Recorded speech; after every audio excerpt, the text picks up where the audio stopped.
Ayush mission এবং আমাদের সদর ডিস্ট্রিক্টের আইটি সেলের যৌথ উদ্যোগে বৃক্ষরোপণ অনুষ্ঠান।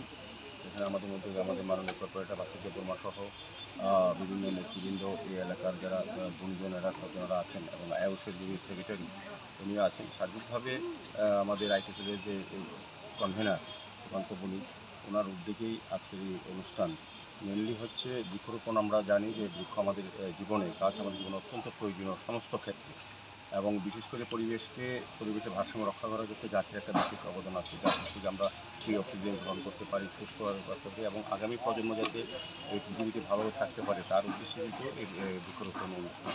তো আমি সার্বিকভাবে আয়ুষ মিশন এবং বিশেষ করে সদর জেলার যে আইটি সেল এবং তার যে কনভেনার, তাকে ধন্যবাদ জানাই এবং কর্পোরেটরকে যে একটা বিশেষ উদ্যোগ গ্রহণ করেছেন। আমাদের এখানে রাজ্য কমিটির যিনি সম্পাদক উনি সরকারও আছেন, অন্যান্য নেতৃবৃন্দরা আছেন। তো আমার বিশ্বাস এবং আমাদের সরকার যেভাবে সারা দেশের সঙ্গে সারা রাজ্যে বৃক্ষরোপণ করার চেষ্টা করা হচ্ছে, মানে সবুজ তৈরি করার সারা দেশে, আমাদের শহরও আমরা চাইছি আগরতলা শহরকে সবুজ সাকার করতে এবং মানুষকে সুস্থভাবে বাঁচার যে প্রয়োজন, সেটার জন্য আমরা গাছ রোপণ করতে বিভিন্ন।